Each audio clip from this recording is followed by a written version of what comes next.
If best friends could be defined by countries, then Ghana and Jamaica would be the combo. The synergy between Ghanaians and Jamaicans must be spiritual, because I don't understand how we get along so well and so naturally. Ghanaians and Jamaicans get along so well, in my opinion, because even though we're quite different, when together we just make a perfect combo. A bit like jerk and then chicken, no pun intended. I think both Ghanaians and Jamaicans just operate on vibes. So far as we've got good health and life, anything is possible. People of both countries are also weirdly secretive. Ghanaians don't tell people when they're traveling, and only a Jamaican man wear a mask to collect his lottery winnings, and I don't blame him. Despite our similarities, we do have our differences. I think Ghanaians are far more relaxed, whereas Jamaicans are more confrontational, but it's a good balance. A friendship match made in heaven. Jamaicans are like the loud, boisterous friends that do all the talking, and Ghanaians are the best friend that don't say much but are equally about the smoke and are always laughing. What a combo. Jamaicans and Ghanaians, y'all closer than y'all think. Yeah, we know Jamaicans came from West Africa, Nigeria, Ghana, you know what I'm saying, etc. But check this out. In Jamaica, we got this wrap, you know what I mean? This baked goods that we wrap and put in the oven that we call dukunu. In Shatta Wale's song, this head wrap that he's talking about when he said, this head bigger than a duku, right? That word duku. All right, throw that aside. Anansi and Tukuma story. These stories were told to us by Miss Louise Bennett, Miss Lou, when we were kids. You know what I mean? Amasran. Yeah, man. That came from Ghana. The Akan or the Akan. So no closer than you think. You're closer than you think. Family ties. I always knew about the Ghana-Jamaica connection, but when I saw a town called Accompong on Google Maps, I had to visit. Accompong is a town in a Maroon community developed by enslaved people who freed themselves. Under leader Kojo, which is a Ghanaian name for a Monday born, and the female leader Nanny, they fought many wars with the British, eventually leading to a peace treaty. A real bad man. I took a tour around the town and even noticed that they still use words from the Akan language in Ghana. So what you call that one? Abeng? The town had amazing views and also a museum where you could learn more about the culture and the history. If you descend from the African continent, this is a must visit. My Jamaican people, they told us slavery broke our bloodline, but they lied, right? I know these people that they lied to us, because that's not the case. And today, I have a story I want to tell you. Okay, right now, in the mountains of Jamaica, descendants of escaped slaves are speaking a language that sounds exactly like you'd hear in Ghanaian village. They are cooking the same foods, telling the same Anansi stories, and carrying names like Kojo, a Monday-born child in Akan tradition.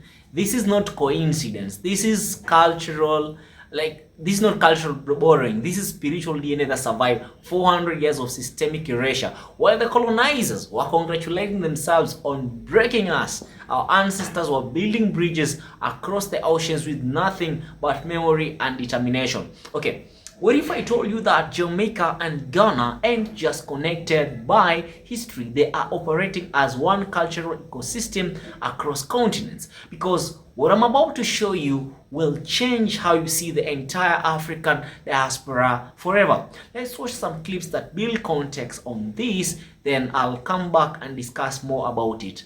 Peace, love, and unity.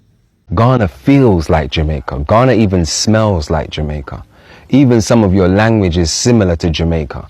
So, the way some of the villages talk, I don't know what you call it. We call it Patois, but you guys speak and you say, Adekam. And, that kind of, it's similar to Patois. Pidgin. Yeah, Pidgin, there you go. So Pidgin and Patois, very similar. And, even some of the tree language, like there are people in Jamaica that still use certain words. So some of the foods are the same. Watch them food here from Jamaica and Ghana. Watch this. This is Ghanaian wache. This is Jamaican rice and peas. You see? This is enketi cake. And this named peanut brittle. This is dokunu or blue draws. Jamaicans rude. This is called kenke or dokunu. This is fried dumpling in Jamaica. This is Ghanaian street food and it's called bofrot or goat balls. You know what this name? Festival. This one is very close and it's called Kuse, I think. Every Ghanaian that likes peanuts, I want you guys to try Jamaican peanut porridge. Hey, Jamaicans, hear me out. You guys have to try peanut soup. Guys, this is Kalalu Ede Kontomire. This is called Kelewele. You see, as much as Ghanaians love plantain, they don't do plantain porridge. Can you imagine? We are Ashanti. From Kumasi. That's the Rastafari. Rasta is from Beach Road. No. Yeah. Explain to me about Jamaica again. I have no problem. So I said the real name of Jamaica is known as Jamaica. That's the name, that's Ashanti language. And that tells the slave that they have started from this land, we can no longer go back to Africa. And then one of the slave masters used the Ashanti language to name the town Jamaica. Jamaica. Jamaica. The real name is Jamaica. Jamaica. And that tells the slave that we have started from this land, we can no longer go back to Africa. And then one of the slave masters used that name to name the town Jamaica. To hold them. Yeah, Jamaica is Jamaica. That's the name, Jamaica. Ashanti. What language? Ashanti. Kumasi. Kumasi. You're from Kumasi. You are from Kumasi. That's where your root is from. So when you get to Kumasi, the way you dress, the way you eat, your house, your everything really looks like them in Jamaica as well. Yes. So a lot of Jamaicans like to go to Kumasi. That's true. Mindset, Rastafari. Give thanks and praise to life, health and strength. Oh, which part over there in Africa is a bigger Jamaica, Zane? Yeah. That's a bigger Jamaica over there in Africa. Jamaica look alike. Jamaica look alike, but Africa with it. See? Jamaica look alike, but Africa with there. So all of the people who feel say they can't give up an island to a continent. Well, this is proof that this is a bigger island. Zena would just call it a continent. Alright? But not much different from Jamaica. Then, yeah, Jamaica. To me, I like a Jamaica, me there. Seriously. Alright, so we not give up an island, we not give up a continent for an island, yeah? Rather the continent over the island all day, every day. See? Right, that's it, that's all. Leg off of the island, step in at the continent. Africa is great, the people are great, the place is great. You know what I mean? You come into Africa, make Africa even greater. Because the reality is, what Africa really need is human power, human resources. We have all the natural resources already. See? So what Africa need is just human resource, human power, human strength. See? More human, more black people, more Africans from the diaspora coming into Africa to make it a better place. I don't know, Africa have been bleeding for over 400 and odd years. And come on now, if a place been bleeding for 400 and odd years, obviously it must be weakening. See? So we need the people them to come in forward again and strengthen Africa. Of course, you know, Africa is a little bit weak at the moment, but to strengthen it up, it requires you out there in the diaspora. Alright, so mindset. Welcome back to the channel, and they want us to believe that slavery was a clean break, that the Middle Passage severed all connections between Africa and its children are scattered across the Americas. But here's what they don't want you to know. In the Blue Mountains of Jamaica, there is a community that still speaks Kromanti, a language so close to Ghanaian Akan that when linguists first heard it, they thought they were listening to a recording from West Africa. I'm about to take you on a journey that will shatter everything you thought you knew about cultural survival and spiritual resistance. Picture this, guys. You're walking through a market in Accra, Ghana. The vendor calls out prices in rapid fire bidding.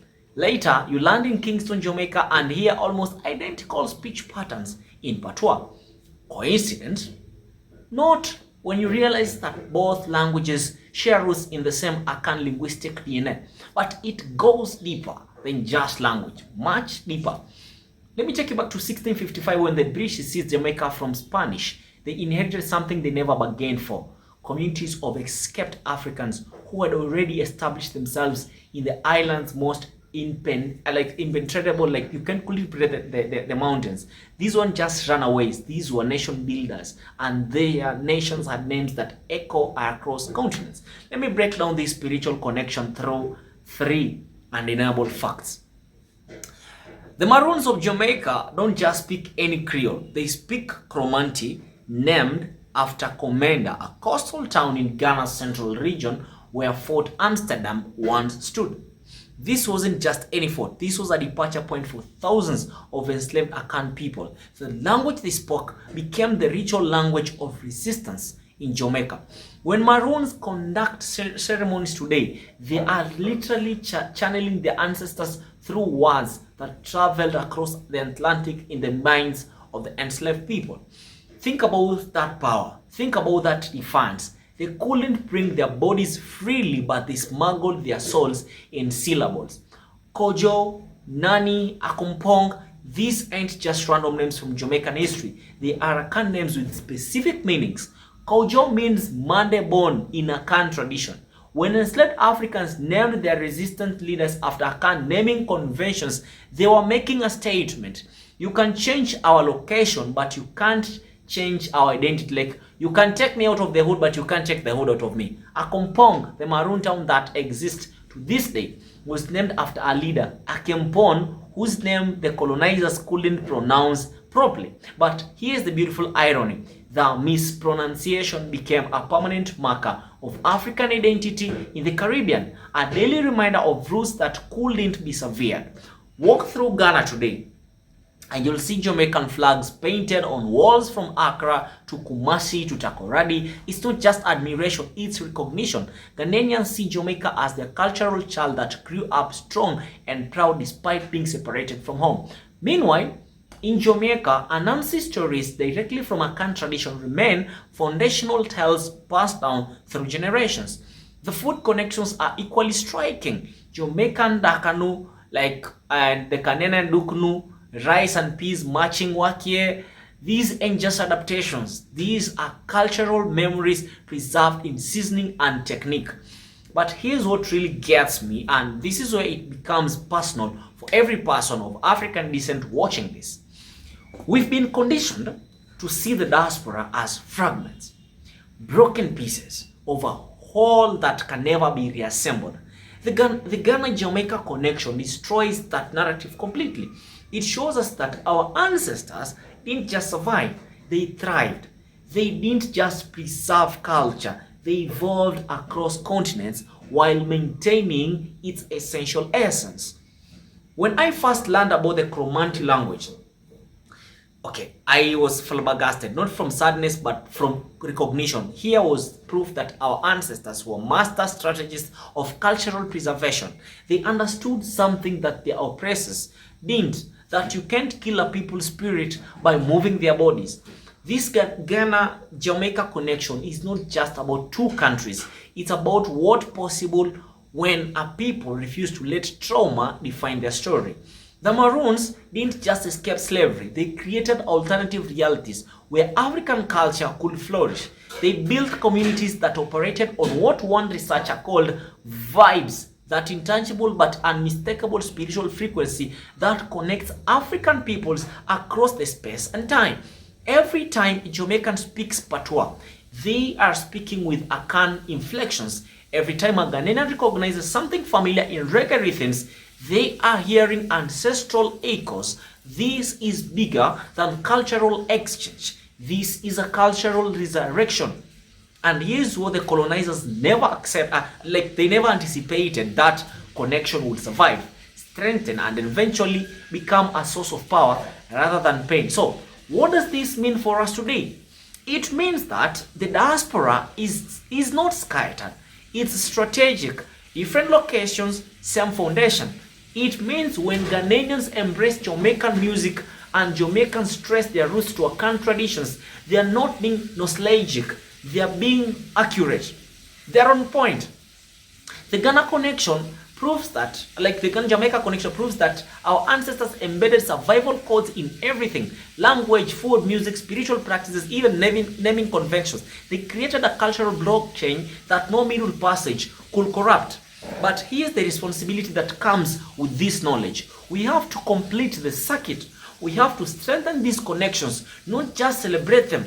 We have to move beyond cultural tourism to cultural collaboration, because if Kojo and Nanny could maintain Akan traditions in the Blue Mountains of Jamaica in the 1600s, imagine what we can build together in 2025 with technology, AI, resources, and freedom they died fighting for.